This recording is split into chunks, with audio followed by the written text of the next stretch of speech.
Good evening to all of you. Good evening. आ जाइए जल्दी जल्दी आ जाइए आप सभी। क्लास का सेशन स्टार्ट करते हैं। हाँ, गुड इवनिंग गुड इवनिंग। हाँ, आ जाइए जल्दी जल्दी से। क्लास का टॉपिक स्टार्ट करते हैं। Biodiversity page number I guess. हाँ हाँ, विकी त्यागी जी नमस्ते। Rauf ji good evening. Mukesh ji good evening. Vicky Tyagi ji. हाँ, वॉइस कम है सर। ओके, वॉइस कम आ रही है। ओके, वी पर चेक कराते हैं इसका। अब देखिए एक बार वॉइस क्लियर आ रही है। हाँ, Dilip ji good evening. Vishnu ji good evening. Sampat ji good evening. Voice देखिए, ऑडियो वीडियो क्लियर है। वॉइस क्लियर आ रही है। Khushboo ji good evening. Sampat ji good evening. Monika ji good evening. Voice clear आ रही है। हाँ, doctor Preeti Jain good evening. Voice clear है, कोई इश्यूज तो नहीं आ रहे हैं। वॉइस का देखिए, ऑडियो वीडियो क्लियर। हाँ, गुड इवनिंग। हाँ, all clear. Okay, Mohammad Ashraf ji good evening. Doctor Shahna ji good evening. Ram ji good evening. Khushboo ji good evening. Bharti ji good evening. हाँ, गुड इवनिंग डॉक्टर। हाँ, लक्ष्मी जी, खुशबू जी, डॉक्टर शहना जी। ओके, चलिए आज का हमारा जीके का एक और हम टॉपिक स्टार्ट करते हैं। हाँ। ओके। That's great. बहुत बढ़िया डॉक्टर प्रीति जी, आपने ऐसे कमेंट्स देते हैं तो बहुत खुशी होती है। Ram ji good evening. अमीना जी good evening. Doctor Ashish ji good evening. Sandeep ji जय श्री राम जी। चलिए आज हमारा डॉक्टर खुशी जी गुड इवनिंग। देखिए आज का एक और टॉपिक हम स्टार्ट करेंगे। जीके का ही एक और टॉपिक है, बायोडायवर्सिटी। ठीक है, पर्यावरण परिस्थितियों में जैव विविधता और जलवायु परिवर्तन, क्लाइमेट चेंज। ठीक है, जैसा कि हम सब जानते हैं कि हमारे चारों तरफ। हाँ, doctor Santosh ji good evening. Rajesh ji good evening. Biodiversity, देखिए बायोडायवर्सिटी अपने आप में ये जो शब्द है, इसी में इसका आंसर है बायोडायवर्सिटी। ठीक है, हिंदी में बोले तो जैव विविधता। जैव, जितने भी आपको आपके आसपास जितने भी लिविंग थिंग्स दिख रहे हैं, जीवित चीजें जितनी भी दिख रही हैं, चाहे वो प्लांट्स हो एनिमल हो, उन सभी के अंदर विविधता होती है। बहुत सारा डिफरेंशिएशन देखने को मिलता है। आप देखेंगे कई एक ही जाति के कई वंश के लोग होते हैं जो वंश मिलकर एक जाति का निर्माण करते हैं। हमारे आसपास प्लांट्स ही हैं तो प्लांट्स में कितनी सारी वेरिएशंस हैं, कितनी ज्यादा विविधता है ना। इस विविधता को ही जैव विविधता कहा जाता है। ठीक है। अच्छा, इस चैप्टर में से जो क्वेश्चंस हैं वो बहुत ही मतलब लिमिटेड पार्ट में से हैं, लेकिन इसमें से ऐसे क्वेश्चंस आएंगे जो अगर आप लोगों ने रेगुलर क्लास ले ली तो मान के चलिए आप वैसे ही कर देंगे। ठीक है, तो कोशिश कीजिएगा इसकी 2 दिन की जो क्लास है वो रेगुलर आप लोग रहें ताकि इसमें आप लोग क्लियर कर सकें। हाँ श्वेता जी, हाँ राम राम। हाँ संदीप जी जय श्री राम जी। चलिए, तो जैव विविधता। ठीक है, हम अपने आसपास जितनी भी चीज देखते हैं कि जितनी लाखों प्रजातियां हैं उन सभी में विभिन्नताएं जो दिखाई देती हैं उसे ही जैव विविधता कहा जाता है। ठीक है, जैव विविधता के बाद देखिए इसमें एक ये वर्ड ध्यान रखिएगा, आईयूसीएन। ठीक है, IUCN, international union for conservation of nature and natural resources, अंतरराष्ट्रीय प्रकृति और प्राकृतिक संसाधन संरक्षण। ठीक है, नाम में ही देखिए इसका आंसर है कि इसमें क्या बताया गया है कि अंतरराष्ट्रीय प्रकृति प्राकृतिक संसाधन और संरक्षण। ठीक है, इसमें किसी भी क्षेत्र में प्राप्त जीवित जीव जितने भी हैं, ठीक है, उन सभी को, चाहे वो सूक्ष्म जीव हो, सभी को मिलाकर के जैव विविधता शब्द का इन्होंने एक निर्माण किया। आईयूसीएन की जरूरत क्यों पड़ी, सबसे पहले तो हम उसको भी थोड़ा डिस्कस कर लेते हैं। देखिए क्या है कि नेचर में बहुत सारी चीजें हैं, जैव विविधता तो है लेकिन उसको बचाना भी बहुत जरूरी है, क्योंकि हर एक, हम जिस नेचर में रहते हैं, प्रकृति में रहते हैं, उसमें आप देखिए वो जो ताश के जिस हिसाब से आपने देखा वो लोग घर बनाते हैं, अगर बीच में से एक भी निकाल दिया जाए तो वो पूरे का पूरा ताश का पत्ता गिर जाता है। ठीक है, फॉर एग्जाम्पल अगर आपने देखा कि एक बायोडाइवर्सिटी, एक जब आप एक छोटे से एग्जाम्पल लेते हैं, जो आप सबने देखा होगा, बरसात का टाइम आता है। ठीक है, तो जो आपके आसपास खाली प्लॉट्स होते हैं, खाली जमीनें होती हैं, उनमें भी देखिएगा हरियाली उग जाती है। ठीक है, थोड़ी सी बायोडाइवर्सिटी आई, वहां पे प्लांट्स आए, थोड़े से उगने शुरू हुए। जैसे ही प्लांट्स आएंगे आप देखेंगे कि वहां पर छोटे मोटे कीड़े, ठीक है, इवन ऐसे ऐसे। हाँ, ओके। हाँ हाँ मंजू जी, हाँ गुड इवनिंग डॉक्टर। हाँ, डॉक्टर वृंदा जी काम कीजिए, आप है ना एक बार इसको ना रिज्वाइन कीजिए क्लास को, ठीक है। तो वहां आप देखेंगे कि उन प्लांट्स के कारण छोटे छोटे जीव बने, फिर वो जीव जो है उनसे बड़े जीव तक भी कई बार देखे जाते हैं। जैसे आप देखेंगे खरगोश तक वहां पर हो जाता है उसी टाइम में, तो कहां से आ गए इतनी जल्दी? एक्चुअली होता क्या है, जब एक इकोसिस्टम तैयार होता है तो उसके लेवल अपने आप तैयार होने शुरू हो जाते हैं, ठीक है। जैसे वो इकोसिस्टम खराब होना शुरू हो जाएगा तो उसका सब पार्ट खत्म होता चला जाता है। एक सर्वे के अकॉर्डिंग ये बात बताई गई है कि जहां पर देखिए आपने देखा होगा कार्निवरस और हर्बिवरस, ठीक है। अभी बचाना क्यों जरूरी है उसी पॉइंट पे हम डिस्कस कर रहे हैं। आप देखेंगे कि अगर कहीं पर भी हर्बिवरस ज्यादा बढ़ गए तो क्या होगा? हर्बिवरस मतलब जो भी शाकाहारी हैं एनिमल्स, जैसे हिरन हो गया, गाय भैंस, अगर ये बढ़ते चले गए, शेर को आपने खत्म कर दिया, ठीक है, तो क्या होगा? इवन आप बिलीव नहीं करेंगे, कुछ सालों में ही वो जो एरिया है वो धीरे धीरे डेजर्टिफिकेशन में चला जाएगा, डेजर्ट एरिया में चेंज होना शुरू हो जाएगा। आपको कई बार हाँ हाँ कृषि खत्म हो जाएगी, ठीक है। अभी उत्तराखंड में गवर्नमेंट ने बंदरों को मारने का प्लान बनवाया है, सोचिए आप। क्यों? क्योंकि वो संख्या में इतने ज्यादा हो गए हैं कि वहां का इकोसिस्टम पूरा वो खत्म कर रहे हैं, ठीक है। जबकि देखा जाए तो उनकी लिमिटेशंस थी, लेकिन हुआ क्या? डॉक्टर गोविंद साहब जी जय श्री राम। हुआ क्या कि उनके जो ऊपर वाले थे, जैसे वहां पे पैंथर्स थे, तो उनके नंबर्स कम होते चले गए, तो इनकी संख्या बढ़ती चली गई। अभी आप देखेंगे कि झालाना में, जयपुर में जो झालाना है पैंथर सफारी स्टार्ट की, वहां से कुछ पैंथर्स अब सिटीज में निकलना शुरू हो गए हैं। क्यों? क्योंकि उनको वहां पर जो उनका जो टेरिटरीज है जो मिला है, वहां पर उनका खाना पर्याप्त नहीं मिल रहा। डॉक्टर हाँ SK ji good evening sir, good evening. तो कहने का मतलब ये है, कहीं का भी इकोसिस्टम है वहां पर जो बायोडायवर्सिटी है वो हर एक पार्ट आपस में जुड़ा हुआ है। अगर आपने उसमें से एक को भी हटाया तो सब डिस्ट्रॉय हो जाएंगे। तो इसी के लिए इंटरनेशनल लेवल पे एक कमिटी बनी जिसका नाम था IUCN, और उसने डिफाइन किया कि कोई भी, चाहे वो सूक्ष्म जीव ही क्यों ना हो, सूक्ष्म जीव ही क्यों ना हो, उस पर्टिकुलर एरिया में जितने भी जीवित प्राणी या जो भी उनकी वेराइटीज मिल रही है वो सब हम जैव विविधता के अंदर ही देंगे, ठीक है। अब इसके बाद देखिए रॉबर्ट जेंकिंस और थॉमस लॉन्ग जॉय, ये सब आपके काम के नहीं है। इसमें से एक नाम याद रखिएगा, ये बहुत बार पूछा गया है, तो इसको मैं आपको एक बार बता देता हूं उसमें से कैसे करना है आपको। देखिए वॉल्टर जी रोजेन, ठीक है, इन्होंने 1985 में सबसे पहले जैव विविधता शब्द का प्रयोग किया था। अगर आप जैव विविधता वाले चैप्टर्स के प्रश्न देखेंगे तो अगर 10 बार प्रश्न पूछा गया होगा तो 4 बार इनका नाम पूछ लिया जाता है कि जैव विविधता शब्द का प्रयोग सबसे पहले किसने किया। तो रोजेन ने किया था, वाल्टर जी रोजेन ने 1985 में। ये डेट भी थोड़ी याद रखनी है आप, ठीक है ना? तो ये 1985, ठीक है।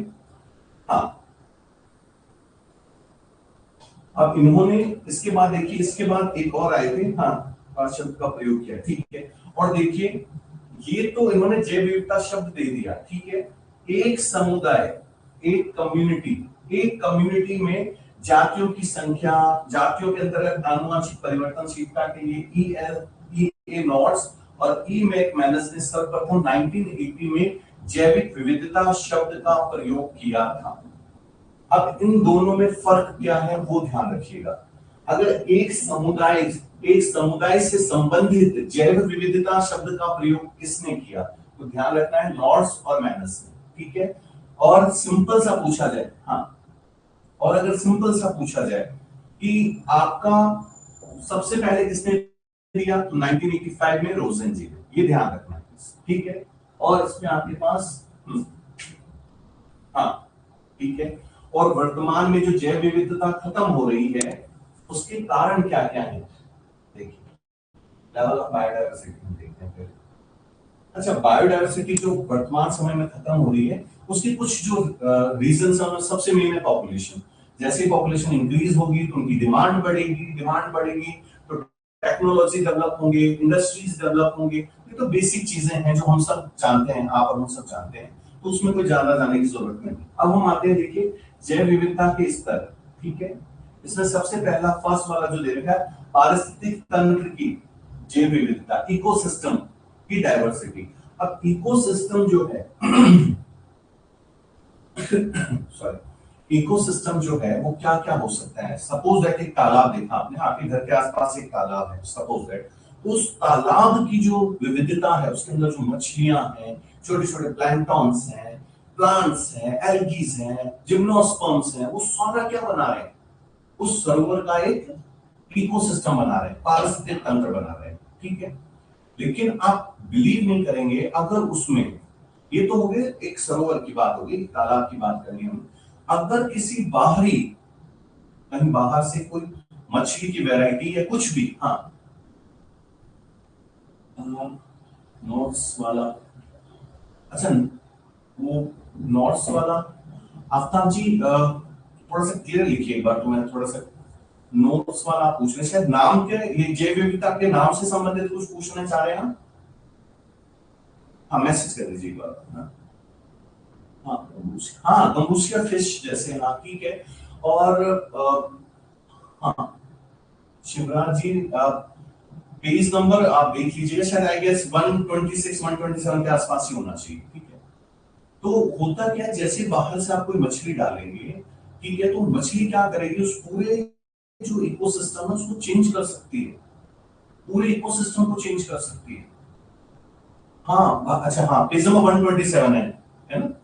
तो पारिस्थितिक तंत्र में हमने क्या देखा, इकोसिस्टम, तो इकोसिस्टम कोई वन हो सकता है, घास का मैदान हो सकता है, एल्पाइन, मरुस्थल, तालाब, नदी। जलीय में आ जाएंगे तो तालाब नदी है, स्थलीय में आएंगे तो वन घास आ जाएगा, दलदली में मैंग्रोव, ठीक है, मोहाना नदी का जो मोहाना होता है वो, हाँ ईए नॉर्ड्स, ओके। ईए नॉर्ड्स जो थे, ये देखिए ये जो दोनों थे यहाँ पर ईए नॉर्ड्स, चलेगा कोई बात नहीं, ऊपर कर दिया शायद हमने, ठीक है। ये नॉर्ड्स जो थे, इन्होंने अगर एक समुदाय के लिए जैव विविधता का नाम आए, एक समुदाय के से संबंधित जैव विविधता शब्द का प्रयोग किसने किया था, तो नॉर्ड्स का नाम दिया, ठीक है।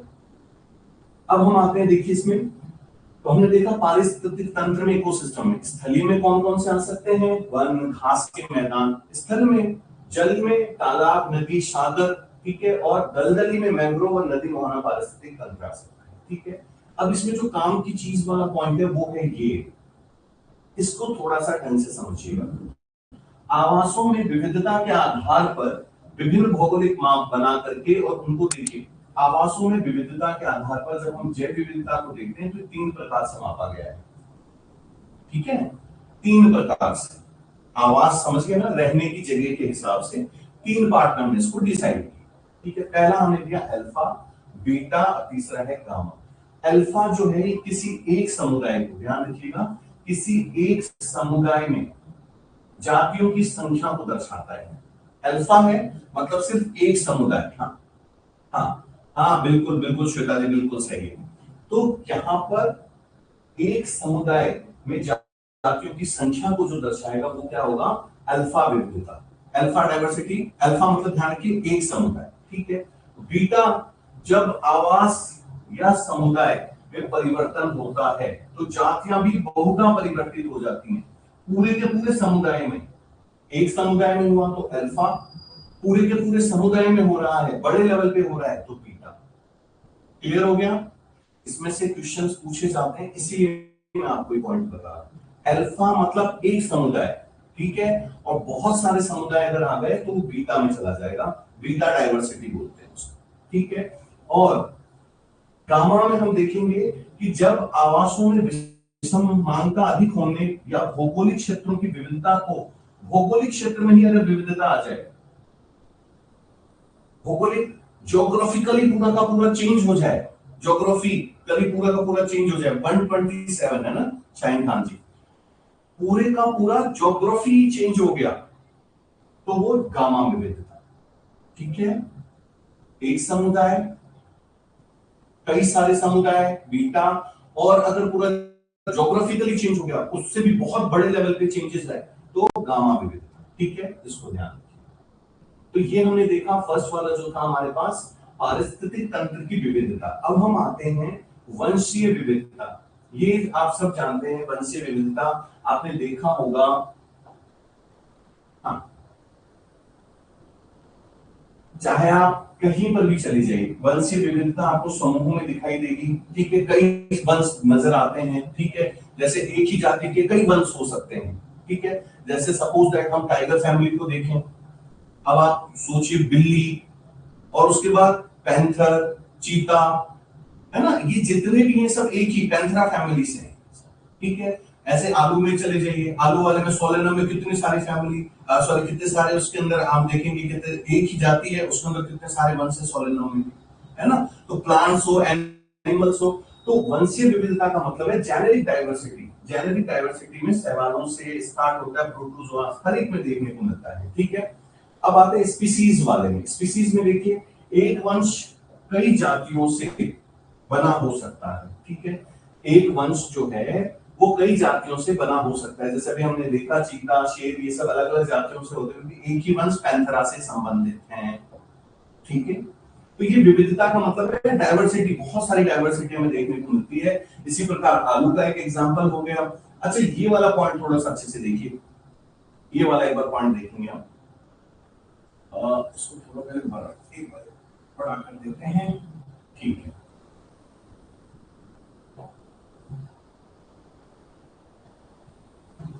अब देखिए, इसमें आप सभी को आंसर देना है। ठीक है ना, गौर से सुनिएगा। पक्षियों की दो जातियों व सरीसृप की एक जाति, पक्षियों की दो जातियां हैं और सरीसृप की एक जाति है। ठीक है, वाला कोई पारिस्थितिक तंत्र है, मतलब एक ऐसा इकोसिस्टम है जिसमें दो पक्षी हैं और एक सरीसृप है ना। इसकी तुलना हम कर रहे हैं ऐसे पारिस्थितिक तंत्र से जिसमें पक्षियों की तीन जातियां हैं, लेकिन सरीसृप नहीं है उसमें, सरीसृप नहीं है। तो इन दोनों में से कौन सा पारिस्थितिक तंत्र अधिक मजबूत होगा या अधिक स्ट्रांग होगा, बताइए। हाँ हाँ, स्पीशीज डाइवर्सिटी, श्वेता जी, हाँ हाँ हाँ, मैं ये पूछ रहा हूं इस प्रश्न में कि पक्षियों की दो प्रजातियां हैं, मान लीजिए। ठीक है, पक्षी दो हैं और एक कोई सरीसृप है, और दूसरा एक इकोसिस्टम है जिसमें तीनों के तीनों पक्षियां हैं, तीनों के तीनों पक्षी हैं। तो इन दोनों में से कौन सा पारिस्थितिक तंत्र अधिक स्ट्रांग होगा, मजबूत होगा, पहला वाला या दूसरा वाला? हाँ, आरती जी ने बिल्कुल, राम जी, हाँ हाँ बिल्कुल, मनोज जी, राम जी, डॉक्टर गोविंद साहब जी, बिल्कुल बिल्कुल, सरीसृप वाला, हाँ हाँ हाँ। सेकंड बर्ड बन रखता है, ओके, बर्ड, हाँ ठीक है। देखिए, इसमें मैं यही कह रहा हूं, इसमें से जो प्रश्न आएगा ना, आएगा बहुत आसान सा, कोई इतना घुमा फिराते नहीं है, लेकिन उसमें लॉजिक होना चाहिए। हम क्या पढ़ रहे हैं, चैप्टर क्या है?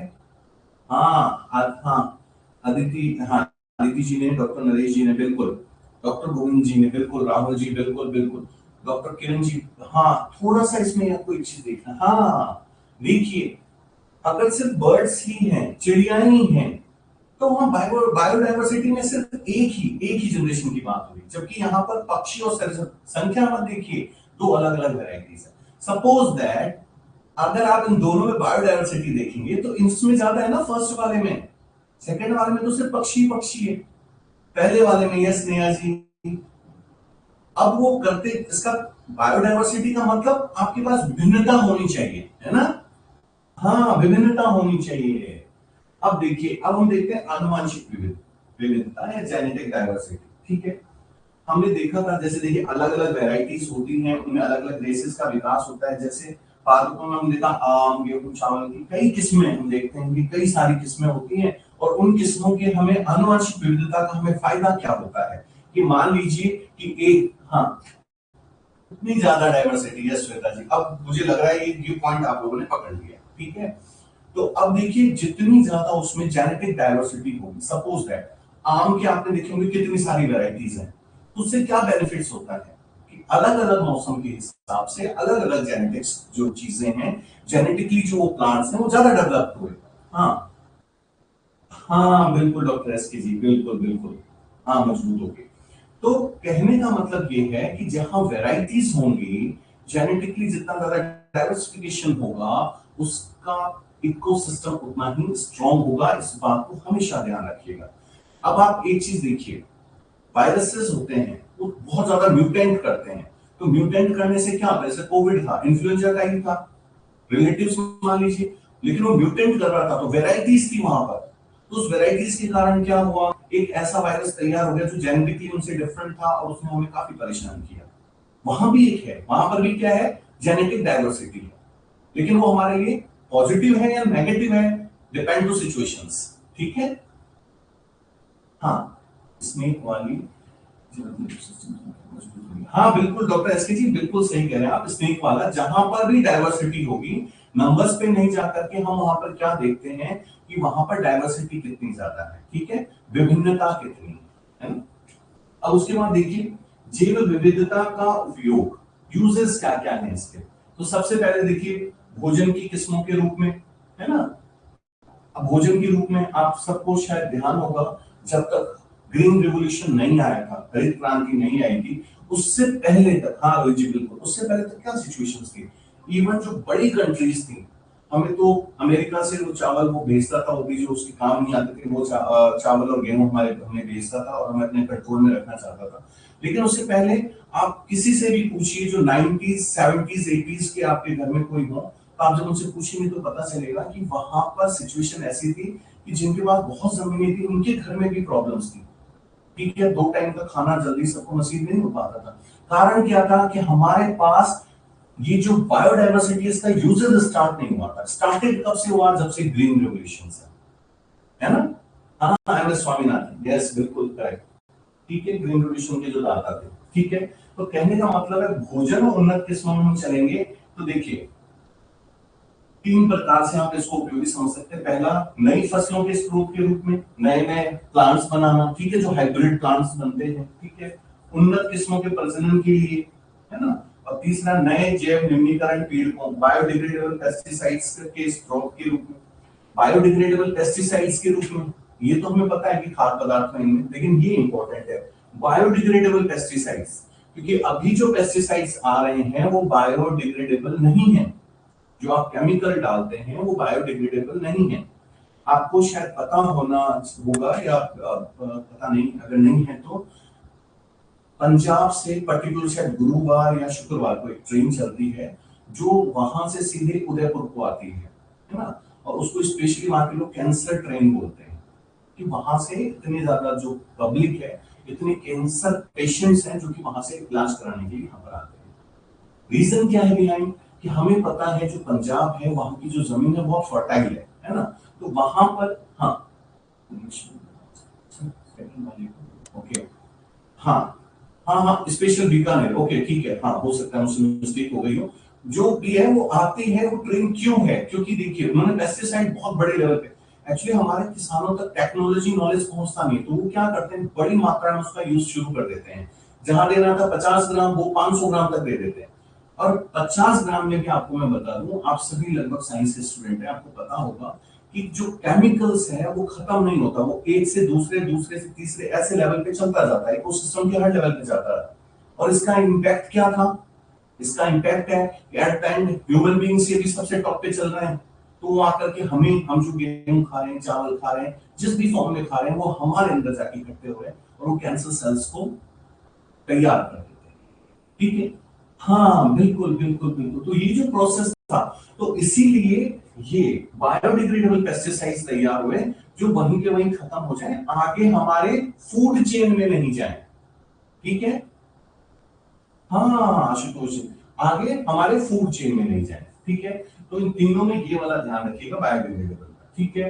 देखिए भोजन पादपों की कई हजारों में से 20% से कम जाते हैं, विश्व के भोजन का अधिकांश 85% भाग उत्पन्न करते हैं।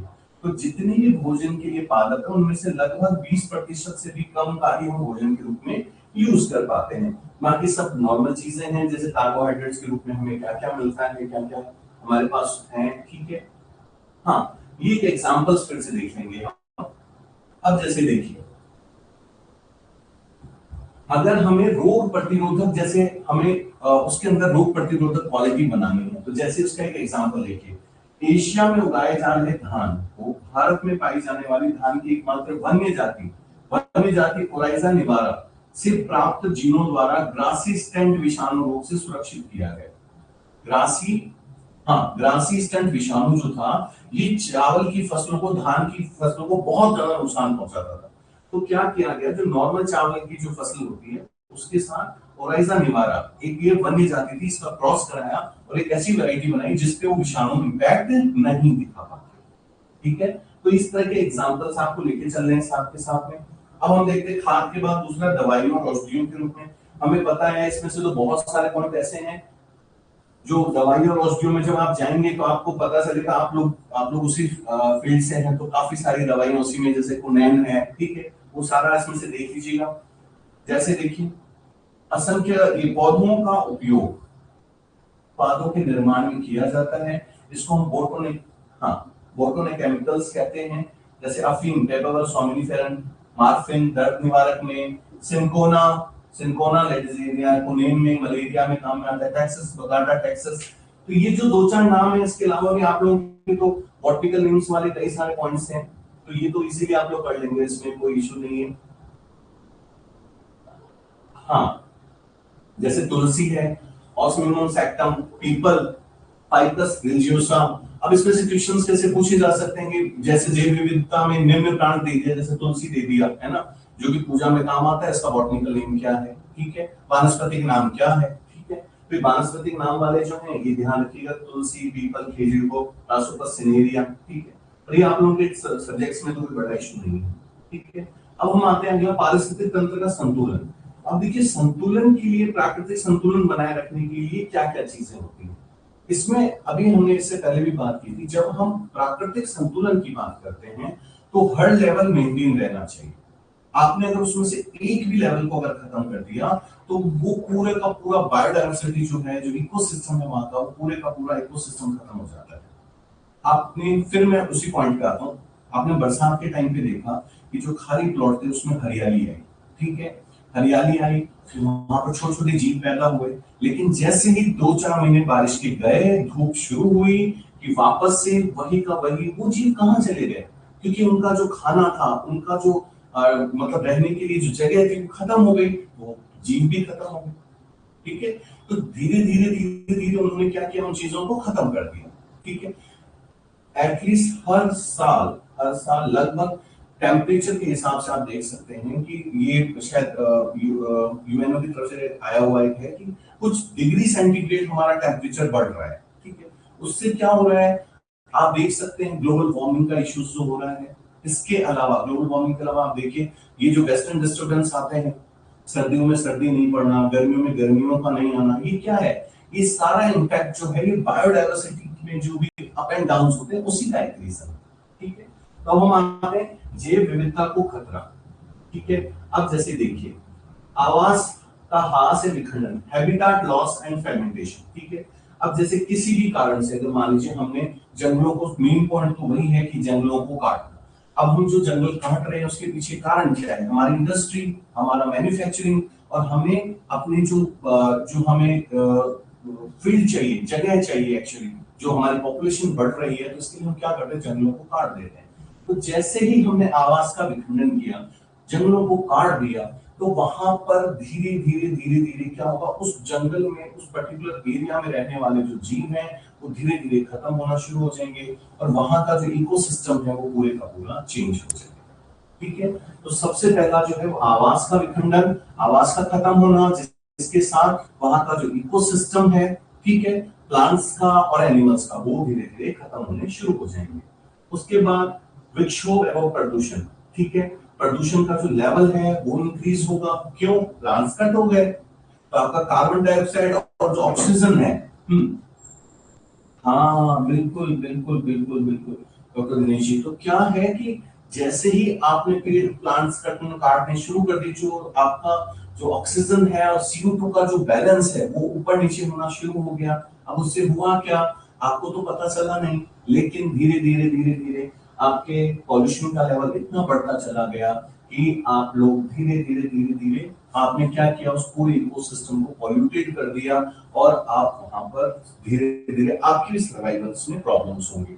ऐसा नहीं है कि देखिए इकोसिस्टम डिस्टर्ब होता है तो किसी एक पे इंपैक्ट पड़ेगा, उसका इंपैक्ट सभी पे जाएगा। जितनी मेट्रो सिटीज हैं, स्पेशली मैं बात करना चाहूंगा दिल्ली, मुंबई, इनकी, आप वहां पर अपने कोई नोन है, अभी कुछ फंक्शंस का शादी वगैरह तो उसमें मिलना हुआ ऐसे, एज है 34, एज है 34, बहुत अच्छे से जॉब पे जा रहे हैं, जॉब पे से आ रहे हैं, फिट एंड फाइन है, सब कुछ ठीक है। अचानक से 2-4 दिन में पता चलता है नींद नहीं आ रही है, घबराहट से जब जाके चेक कराए, बीपी, शुगर, कोलेस्ट्रॉल सब बढ़ा हुआ है। जब पूरे चेकअप हुए तो पता चला कि 34 की जो एज है वो लगभग 50 क्रॉस कर चुकी है इंटरनली तौर पर। आप ऊपर से 34 के हो, डेट ऑफ बर्थ वाइज आप 34 के हो, लेकिन आप इंटरनली 50 क्रॉस कर चुके हो। और ये आप सब डॉक्टर्स हैं तो आप लोगों को नॉर्मली पता होगा कि जो पॉल्यूशन लेवल है ये आपको इंटरनली तौर पे खत्म करता जा रहा है। आज आयुर्वेद की जो डिमांड है मार्केट में, उसका सबसे बड़ा कारण क्या है कि लोग, हम नहीं समझ पा रहे लेकिन जो फॉरेन कंट्रीज हैं वो समझ पा रहे हैं, वो लोग आयुर्वेदा को फॉलो कर रहे हैं। क्यों? क्योंकि उनको पता है कि जो बेसिक है, नेचर है, अगर आप नेचर से जुड़ के रहेंगे तो ही आप सर्वाइव कर पाएंगे। नेचर से नहीं जुड़ेंगे, आप खत्म होते चले जाएंगे, आपकी आने वाली जनरेशन खत्म होती चली जाएगी धीरे धीरे। आप एवरेज एज देख लीजिएगा, आने वाले टाइम में 40 से 50 की एवरेज एज है। क्यों है? क्योंकि आपके पास जो भी रिसोर्सेज है वो सब पॉल्यूटेड हो चुके हैं। और पॉल्यूटेड होने का कारण क्या है? आपने इकोसिस्टम को डिस्टर्ब कर दिया है।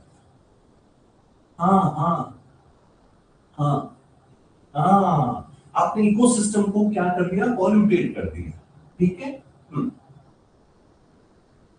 अब जैसे इसमें एक पॉइंट देखिए, समुद्र में तेल का फैलना, ठीक है, शिप से तेल आ रहा है, वो शिप अगर डूब गया तो अब होता क्या है कि जनरली हम में से इस पे कोई फोकस नहीं करता, ठीक है, कि ठीक है वो शिप डूब गया और हो गया, कोई बात नहीं। वो शिप में इतना होता है कि वो लोग अपना जो भी व्यवस्था कर लेते हैं, लेकिन उस तेल का जो इम्पैक्ट है कम से कम more than thousands of species जो उस पर्टिकुलर वाटर रिसोर्सेज में रहते हैं उनके ऊपर इम्पैक्ट पड़ता है, और लैक्स ऑफ नंबर्स में मारे जाते हैं। उनका फिर जब वो मर जाते हैं तो अच्छा मरते हैं तो उनके देखिए उनको फिर खाने वाले जो जीव हैं वो पूरी तरह खत्म नहीं कर पाते, तो वो भी एक पॉल्यूशन का लेवल बढ़ाते हैं, वो भी एक पॉल्यूशन का टाइप हो गया। ठीक है, चलिए एक मैं क्वेश्चन पूछता हूँ आप लोगों से। ये एक्चुअली आरएस लेवल में आया हुआ एक क्वेश्चन है कि धान के जो खेत होते हैं, ठीक है, उसमें से कौन सी गैस रिलीज होती है? धान के जो खेत होते हैं उनमें से कौन सी गैस रिलीज होती है? आपके पास ऑप्शन भी दूं? ठीक है, मैथेन, एथेन, प्रोपेन और क्लोरीन।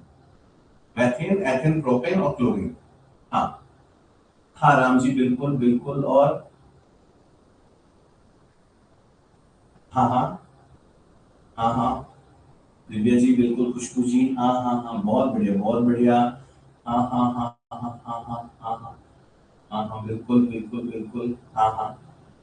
ऑप्शंस है मैथेन, एथेन, प्रोपेन और क्लोरीन। हाँ बिल्कुल, याचिका जी यस, आशुतोष जी हाँ हाँ हाँ हाँ हाँ, बहुत बढ़िया बहुत बढ़िया प्रियंका जी, यस। लगभग आप सभी, हाँ मैथेन गैस होती है, लगभग आप सभी का आंसर है। और ये चीज है ना, तो ऑप्शंस में भी कई बार हमें आंसर, मैंने इसलिए एक्चुअली ये ऑप्शन में एथेन प्रोपेन नहीं था, वहां पे sulphur dioxide, carbon dioxide, monoxide ऐसे ऑप्शन थे, लेकिन मैं सिर्फ इसलिए दिया कि क्या होता है कि अगर आप गौर से थोड़ा सा अगर आप डिफरेंशिएट करते हैं तो चीजें क्लियर होने हो जाती हैं कि भाई अच्छा ठीक है, ये गैसेस हम जनरली सुनते ही नहीं है, मैथेन गैस है, ठीक है ना? हाँ बिल्कुल बिल्कुल बिल्कुल। अब देखिए, तो हमने देखा कि इकोसिस्टम पे क्या क्या इम्पैक्ट पड़ रहा है इसमें। अच्छा, प्रदूषण से हमने अभी देखा कि क्या होता है, जैसे मछली खाने वाले जो पक्षी हैं, बाज हैं, इनकी संख्या जो है पीरियड मैच के कारण कम हो जाती है। भाई जो इनको खाने वाले जीव हैं, पॉल्यूशन बढ़ रहा है, तो अगर वो जहर की तरह होता है तो वो क्या करेगा? देखिए जैसे मछली खाने वाले जो पक्षी हैं, बाज हैं, इनकी संख्या में भी कमी आ जाएगी, है ना? और धीरे धीरे जैसे, जिसमें देखिए सारस की मृत्यु का एक प्रमुख कारण सीसा विषाक्तता है।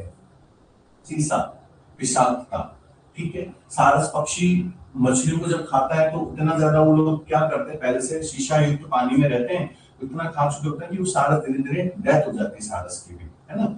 अब इसमें एक चीज है कि अभी आप लोगों ने देखा होगा कि बहुत वल्चर्स जो थे, गिद्ध जिनको कहा जाता था, गिद्ध धीरे धीरे इंडिया से जब खत्म होने लगे तो उस पर जब काम किया गया तो पता, हाँ lead poison, yes Manoj ji, तो उसमें जो काम किया गया तो आपको अगर नॉलेज होगी तो जो वल्चर्स थे उनके खत्म होने का कारण क्या था कि जो गाय भैंसों में दूध बढ़ाने के लिए जो इंजेक्शंस लगते थे, उसका केमिकल कंपोजिशन मुझे ध्यान नहीं है, तो वो जो इंजेक्शंस लगते थे उसमें से जो केमिकल था, हाँ डिक्लोफेन, यस डिक्लोफेन आ गया। तो वो जो डिक्लोफेन था वो क्या करता था, उनकी जो रेस्पिरेटरी सिस्टम था उसको डैमेज कर देता था, ब्लॉक कर देता था, और इसके कारण वो गिद्ध मर रहे थे।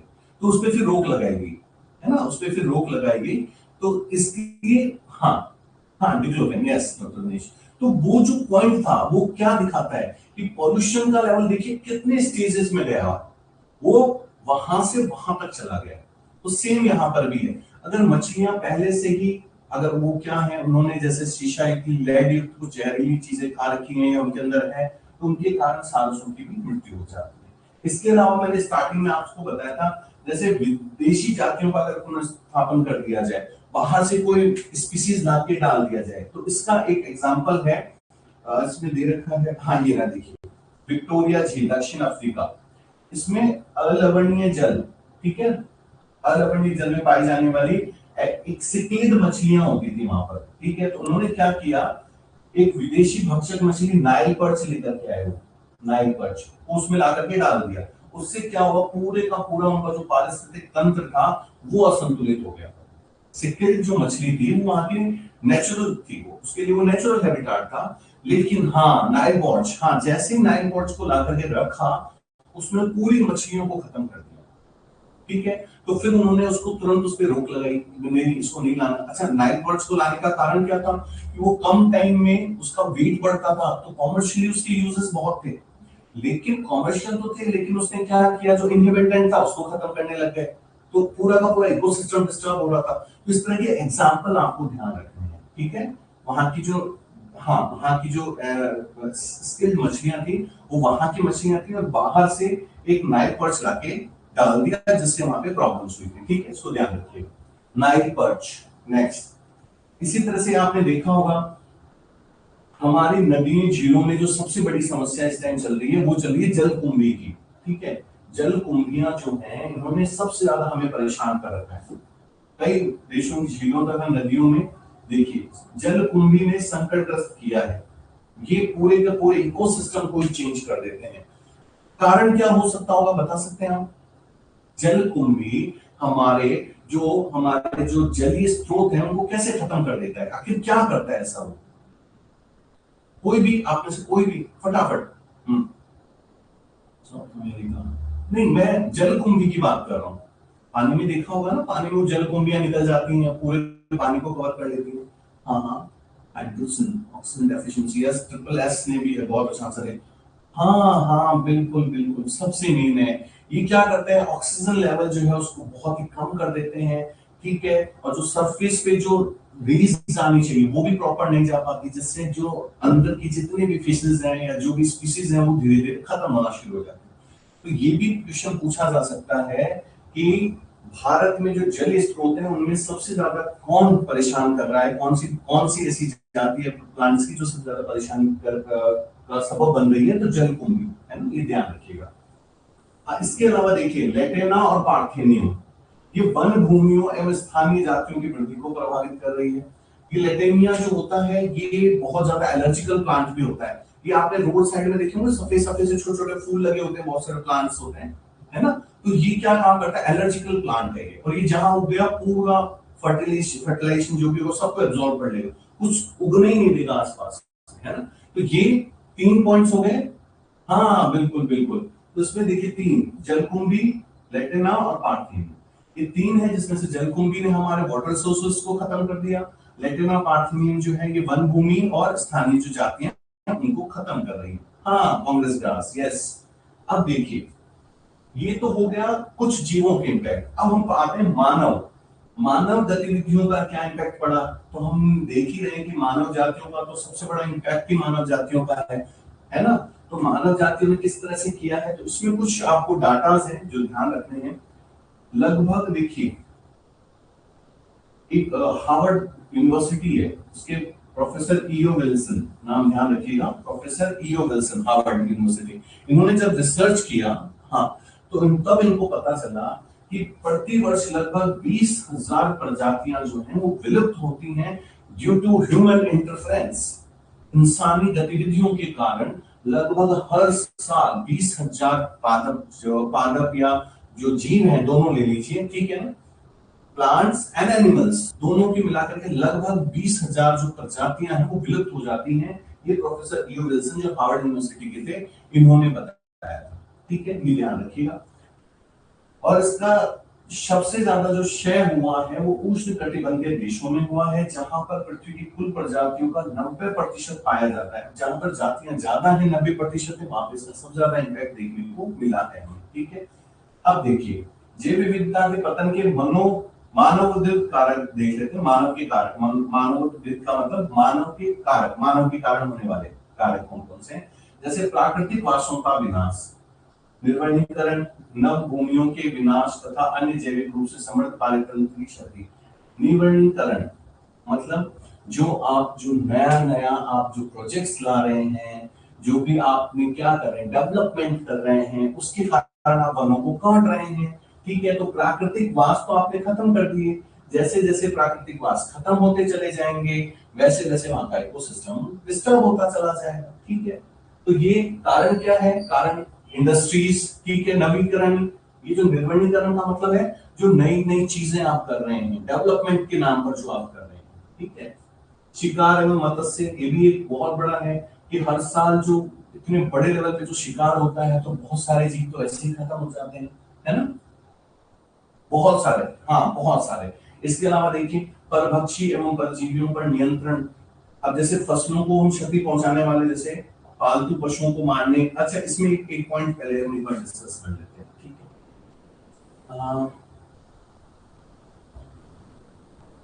ठीक है, परभक्षी ये वाला पॉइंट है ना, क्योंकि देखिए शिकार और मत्स्य तो आप समझेंगे कि मछलियों का अगर ज्यादा शिकार किया गया तो क्या हो जाता है कि उनमें भी जो मछलियों की जो कई वेराइटीज है धीरे धीरे धीरे धीरे खत्म हो रही है। लेकिन इस पे आइए, ये पॉइंट है जैसे परभक्षी एवं परजीवियों पर नियंत्रण। अब जैसे फसल को खराब करने वाले जो जीव हैं, उनको खत्म करने के चक्कर में कई बार हम क्या करते हैं, पूरी की पूरी स्पीसीज को ही खत्म कर देते हैं। जैसे उसका उदाहरण देखिए, जैसे देखिए, फसलों को क्षति पहुंचाने वाले, पालतू पशुओं को मारने वाले तथा मनुष्यों को चोट पहुंचाने वाले अनेक परभक्षी जंतुओं, तो ये नाम याद रखिएगा, कोयोट, ठीक है, डॉग है, बॉबकैट है, इत्यादि को मार दिया जाता है। तो ये कोयोट हो गया, पेरी डॉग है, बॉबकैट है, इनको भी मार दिया गया। तो अब यहाँ पर प्रश्न कैसे पूछा जा सकता है कि परभक्षी जैसे इनमें से किसी का नाम दे दे, है ना, हाँ, परभक्षी में परजीवियों के नियंत्रण के लिए निम्न में से किन जीवों को मारा गया? तो इनमें से ये ध्यान रखिए, कोयोट है, पेरी डॉग है और बॉबकैट है, ठीक है, क्योंकि बाकी सब जो है, हाँ वो तो इजी वे में है ना। अगले पॉइंट पे आते हैं।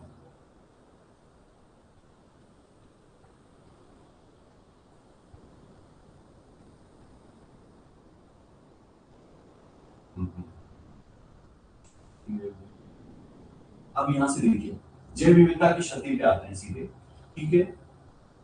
इसमें देखिए, अब जैसे यहां पर एक एग्जांपल है, देखिए, मानव क्रियाकलाप के कारण जो मानव द्वारा प्रशांत उष्णकटिबंधीय क्षेत्र है, वहां पर वहां के जो मूल पक्षी थे उनमें से लगभग 2000 से अधिक जातियां जो हैं वो विलुप्त हो गई हैं। उनको इंसानों ने खत्म कर दिया है ड्यू टू ह्यूमन इंटरफेरेंस, ठीक है। तो ये ध्यान रखिएगा, उष्णकटिबंधीय द्वीपों पर आवासीय बस्तियां, जैसे आवासीय बस्तियां बनाई गई, लोग आ गए, पेड़ पौधे काटने लग गए, तो लगभग 2000 पक्षियों की वेराइटीज होती वहां से खत्म हो गई। अब देखिए, IUCN, ठीक है, ये बहुत अच्छा पॉइंट है आपका, ये ध्यान रखिएगा। रेड डाटा बुक आ गया, international union for conservation, IUCN की लाल सूची 2004 के साक्ष्यों के अनुसार पिछले 5 वर्षों में 784, जिसमें से 338 तो क्या है आपके कशेरुकी, 359 कशेरुकी तथा 87 पादप जो है वो लुप्त हो गए हैं। रेड डाटा बुक, लाल सूची 2004, ठीक है, उसकी एक तो ये ध्यान रखिएगा, 5 वर्षों में 784 जातियां, ठीक है, जिसमें से 338 कशेरुकी और 359 अकशेरुकी तथा 87 जो थे वो पादप के। और रेड डाटा बुक में उन सभी जीवों के, चाहे वो पादप हो, हाँ, चाहे वो पादप हो चाहे वो जीव हो, उनकी उन वैरायटियों के नाम हम डाल देते हैं। हर साल इनकी एक लिस्ट आती है जिसमें वो नाम डाले जाते हैं जो कि संकटाग्रस्त हैं, ये आने वाले टाइम पर खत्म हो जाएंगे, है ना। तो रेड डाटा बुक का ध्यान रखिएगा। इसके कुछ उदाहरण भी देख लेते हैं हम। देखिए, नई विलुप्त जातियों में पुराने वाले तो ठीक है, जो नई वाले हैं उनमें से नाम ध्यान रखिएगा। जैसे डोडो है, ये वाला पॉइंट इंपॉर्टेंट कर लीजिएगा।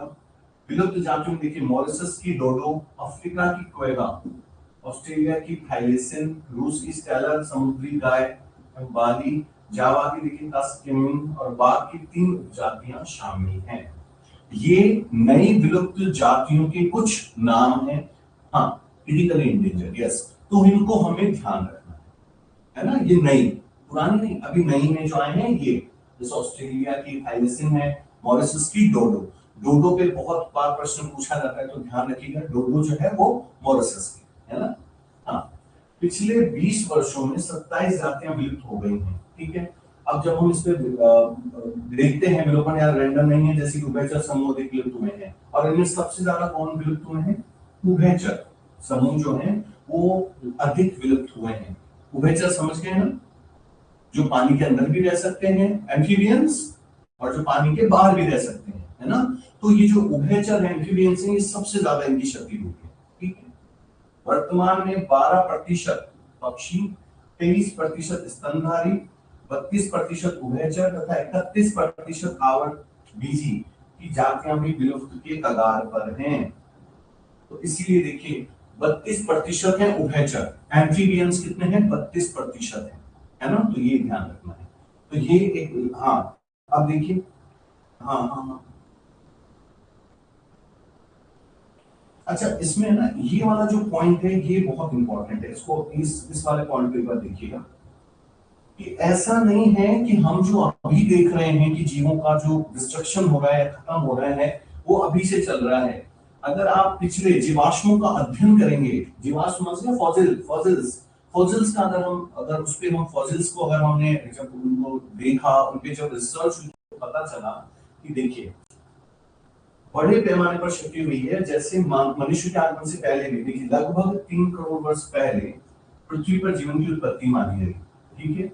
उसके बाद से, ठीक है, डाइवर्सिफिकेशन हुआ और पृथ्वी पर 5 बार जातियों का व्यापक विलोपन की घटना देखी जा चुकी है। मतलब जब से इंसान आए और अब तक में 5 बार जातियों के व्यापक विलोपन की, मतलब बहुत बड़े लेवल पे जातियां जी खत्म हुई है, उनको देखा गया है। हाँ हाँ हाँ, जैसे कि आपने डायनासोर्स के बारे में सुना होगा, ठीक है। डायनासोर्स के टाइम के जितने भी थे वो लगभग खत्म हो गए, उनमें से कुछ ही बचे हुए हैं। जैसे मगरमच्छ है ना, उसी के टाइम पीरियड का, लेकिन वो बच गए। रीजन उसका जो इकोसिस्टम था वो उस टाइम के लिए उसको बचा गया, बाकी के इकोसिस्टम जो था वो उस तरह से सर्वाइवल नहीं हुआ। तो वो, लेकिन वो नेचुरली चीजें होती है ना, वो नेचर ने भी 5 बार तब से खत्म किया, ठीक है। लेकिन आज जो जातियों का विलोपन दर मानव के अस्तित्व से पूर्व होने वाली विलोपन की अपेक्षा कितना ज्यादा है? 100 से 1000 गुना तेजी से हम जा रहे हैं। नेचर ने जो किया उससे हम 100 to 1000 टाइम ज्यादा जा रहे हैं। और अगर यही दर रही तो आने वाले, ये चेतावनी दी जा रही है कि आने वाले 100 वर्षों में ही पृथ्वी की आधी जातियां जो हैं वो धीरे धीरे विलुप्त हो जाएंगी। हाँ, धीरे धीरे विलुप्त हो जाएंगी। ये डॉक्टर्स थोड़ा ध्यान रखिएगा कि अगर इसी रफ्तार से चलते रहे तो आने वाले 100 वर्षों में जो इंसानी जातियां हैं वो भी विलुप्त हो जाएंगी, ठीक है। इसके बाद हम अगला पॉइंट देखते हैं। अब देखिए जैव विविधता क्षति के प्रभाव। अब जो जैव विविधता में जो नुकसान हुआ है उससे हमें क्या क्या समस्याएं हो रही हैं, क्या क्या हमें नुकसान है। उसमें देखिए सबसे पहले तो देखिए पादप उत्पादकता घट गई है। प्लांट्स की जो जो हाँ उत्पादकता है वो घट रही है। मतलब 1 हेक्टेयर में मान लीजिए 5 क्विंटल होना चाहिए तो वहां 3 क्विंटल हो रहा है, 4 क्विंटल हो रहा है। आप पेस्टिसाइड डाल रहे हैं, आप खाद डाल रहे हैं तो भी नहीं हो रहा। वो पेस्टिसाइड खाद कहाँ जा रहा है? वो जाकर के आपके वाटर रिसोर्सेज को और वहां जाकर उनको पॉल्यूटेट कर रहा है ना। तो जो उत्पादकता है वो घट गई है। जैसे पर्यावरण समस्याएं, जैसे सूखा है ना, प्रतिरोधक कमी आती चली जा रही है। कुछ पारितंत्र प्रक्रियाएं जैसे पादप उत्पादकता, जल उपयोग, पीड़क और रोग चक्रों में भी परिवर्तनशीलता बढ़ गई है। अभी आज के न्यूज़पेपर में था कि डेंगू के केसेस इस टाइम बढ़ रहे हैं। अब इस टाइम डेंगू के केसेस क्यों बढ़ रहे हैं? क्योंकि क्या हुआ है, ये जो पाले तंत्र की जो प्रक्रिया इसमें चेंज है। इस टाइम आप देखिए सर्दी का टाइम दिसंबर चल रहा है, आज हम 13 तारीख में बैठे हैं, लेकिन सुबह शाम के अलावा दिन में आप धूप में बैठ ही नहीं पाएंगे, है ना। तो ये क्या है, ये कहीं ना कहीं जो इकोसिस्टम है उसमें जो चेंजेस आए हैं, जो इकोसिस्टम जो जो हमने जो इकोसिस्टम को चेंज किया है उसका इम्पैक्ट है। ठीक है, अब जैव विविधता क्षति के कारण क्या क्या, देखिए वापस से आवासीय क्षति तथा विखंडन जंतु पौधों के विलुप्तीकरण का मुख्य कारण है। उष्णकटिबंधीय होने वाली आवासीय क्षति का सबसे अच्छा उदाहरण हमने देखा कि लगभग, लेकिन अब 6% में रह गए। देखिए उष्णकटिबंधीय जो वर्षावन थे वो 14% एरिया जो था उस टाइम पे था, लेकिन जैसे जैसे वहां पे आवास बढ़ते चले गए तो अब वो लगभग 6% से अधिक क्षेत्र में नहीं है। ठीक है, 6% पे आप लोग सिकुड़ गए। तो वो जो आपके फेफड़े कहलाते थे, ये जो आपका उष्णकटिबंधीय वर्षावन है, ये आपके ह्यूमनिज्म का बता दीजिए एक तरह से, मानवता की क्या कहे जाते हैं, फेफड़े कहे जाते हैं, क्योंकि ये क्या करते हैं, CO2 रूटू का एक्सचेंज, वर्षावन, है ना। अब वो कितने रह गए हैं, 6% के आसपास रह गए हैं। ऐसे अतिदोहन, जैसे मानव हमेशा क्या करता है, अब जैसे हमारी नीड्स बढ़ती जाती है तो हम उसके हिसाब से दोहन भी बहुत ज्यादा करते, प्लांट्स यूज कर लिया, जो भी रिसोर्सेज है, प्राकृतिक संपदाएं हैं, इनको बहुत ज्यादा यूज करते चले जाते हैं, तो धीरे धीरे उनकी कमी होती चली जाती है।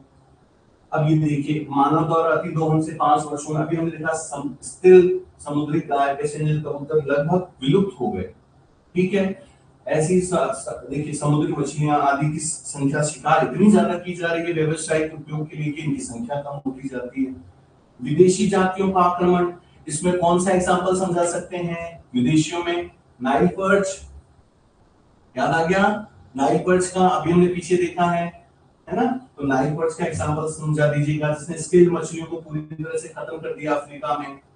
अच्छा, सह विलुप्तता, जब एक जाति विलुप्त होती है और उस जाति के प्रभाव में पादप जातियां भी विलुप्त होने लग जाती हैं, तो परपोषी मत्स्य जाति विलुप्त होती है, तब उसके विशिष्ट परजीवी भी वही भविष्य होता है। इस पे 1 मिनट हम डिस्कस करेंगे सह विलुप्तता का मतलब। जैसे सह विलुप्तता, सह यानी साथ में, विलुप्तता मतलब हाँ टुगेदर, हाँ डॉक्टर गुंजी, सह यानी साथ में विलुप्तता। ठीक है, साथ में विलुप्त हो जाना। अब एक मछली की प्रजाति गई तो क्या सिर्फ वो मछली की प्रजाति गई, नहीं, मछली के साथ जो उस पर रहने वाले सूक्ष्म जीव थे या उससे जुड़े हुए जो उसके बॉडी पे रहने वाले जो माइक्रो ऑर्गेनिज्म थे, वो भी धीरे धीरे खत्म हो गए, है ना। तो उसको क्या कहते हैं, सह विलुप्तता। जब एक ही जाति के साथ, एक जाति के साथ कोई प्लांट या कोई भी ऐसा जीव जो उसके साथ अगर वो विलुप्त हुआ तो वो भी खत्म हो गया, तो उसको कहते हैं सह विलुप्तता। ठीक है, तो आज की क्लास यहीं तक के लिए, कल फिर मिलते हैं, इसी चैप्टर को कंटिन्यू करेंगे। तब तक अपना बहुत सारा ध्यान रखिए। ठीक है, मेहनत करते रहिए, मिलते हैं अगले टॉपिक में। Good night, good night all of you.